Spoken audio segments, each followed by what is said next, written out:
Welcome to In the Trenches with Dave Lapham, brought to you by First Star Logistics. As always, coming to you from our outstanding studios.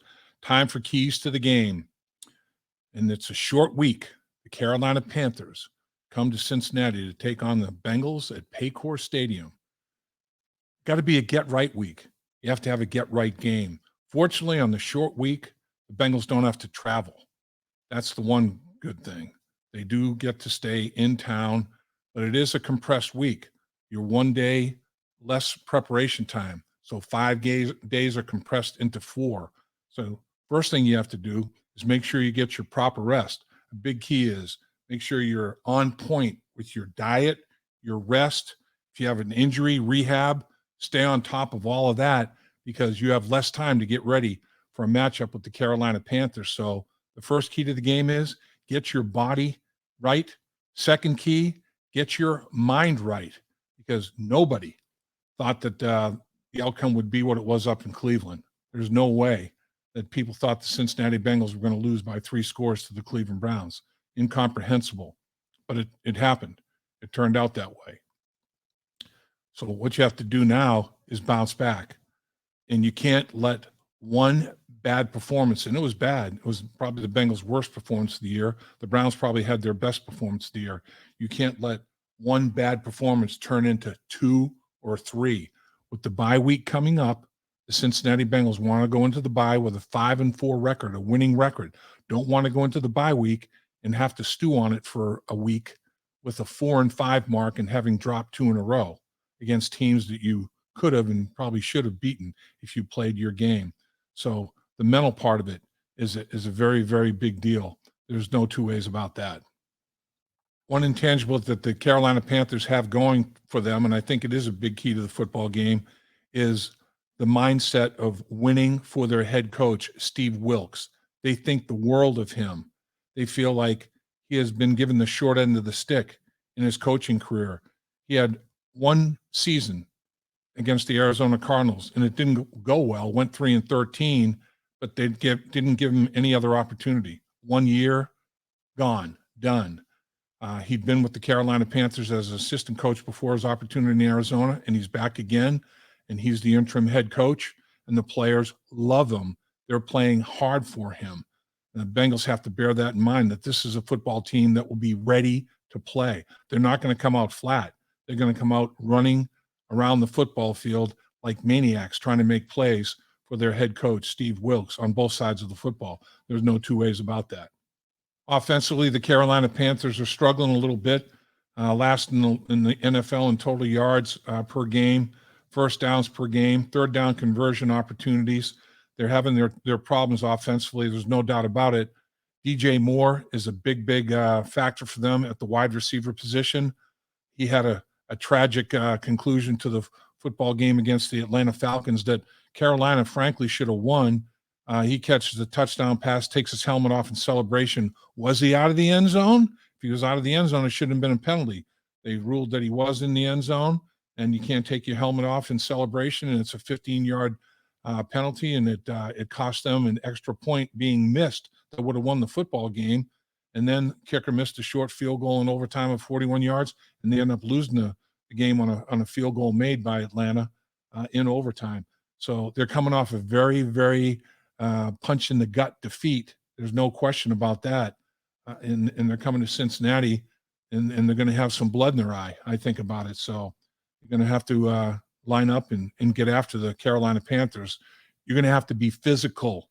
The Bengals only ran the ball 10 times against the Cleveland Browns. Now they get behind quickly, and that lead built. They were behind by 3+ scores. So the running game does not become as big a factor. And they use the short passing game as an extension of the running game, swing passes to running backs, check downs. But it didn't work very well. And Carolina plays good, solid defense as well. They are 10th in the NFL in total yards per play allowed, 8th in the NFL in rushing yards per snap allowed. So they get after it a little bit in terms of playing the run and overall defense. From a situational standpoint, they have struggled. Offensively, they're, like we said, dead last in the NFL in third down conversion in the red zone, another situational area. they're toward the bottom in terms of number of possessions getting into the red zone. They have not had many opportunities for themselves, and they have not been efficient with those opportunities. They're toward the bottom of the league, if not at the bottom of the league, in terms of number of times in the red zone and conversion percentage with those opportunities in the red zone. So the Bengals are going to have to do a good job defensively in the red zone, and offensively, it's going to have to be the same type of situation. The Bengals are going to have to get there and convert. Don't settle for 3. Score touchdowns. Hold the Carolina Panthers to 3 points if they get in the red zone, and score touchdowns when you get in the red zone. That 3 for 7, that 4-point differential can add up quickly. It's a big factor potentially in this football game. Red zone execution. Obviously, as is the case in every football game, turnovers. There have been costly turnovers for the Carolina Panthers. The Bengals have had costly turnovers themselves.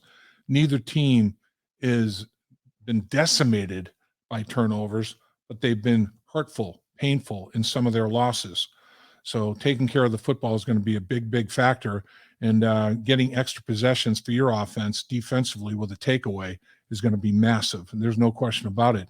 It also can affect field position. You get a takeaway and you have a short field for your offense. That's a big deal. There's no question about it. Short field scores are monumental in games like this when you're trying to have a bounce back effort.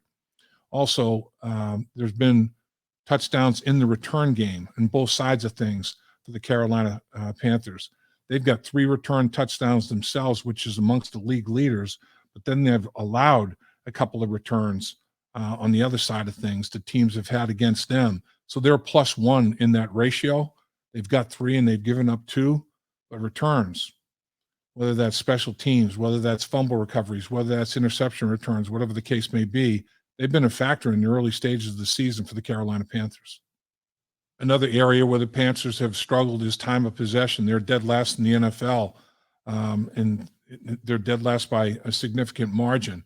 So they've not been able to sustain drives. They've not been able to take the football and go on 8, 9, 10-minute drives. That's not been their mantra during the course of the season. The Bengals have to get back to that.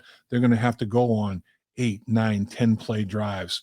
I'm sure Carolina's going to play defense just like everybody else has. They're going to play safeties deep, and they're going to make the Bengals be patient and go 80 yards in 10 plays, not 80 yards in 4 plays or 6 plays. So that's going to be a big factor in this football game. And if the Bengals do execute those kind of drives, they'll keep the Carolina Panthers off the football field.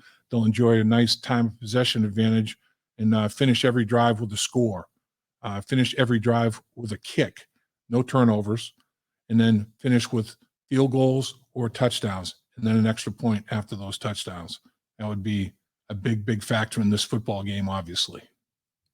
And finally, the Bengals are struggling with some injuries. There's a lot of teams around the National Football League that have players nicked up. The Bengals are no exception.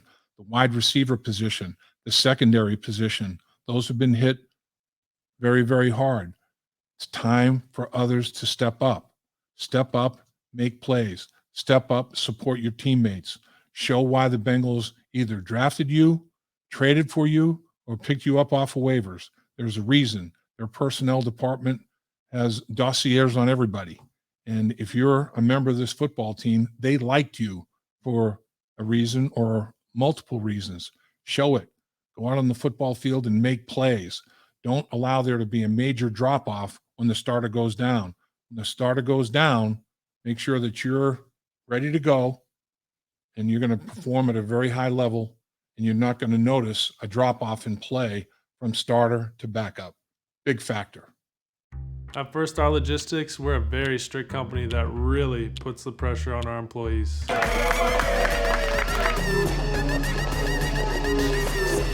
Breaks?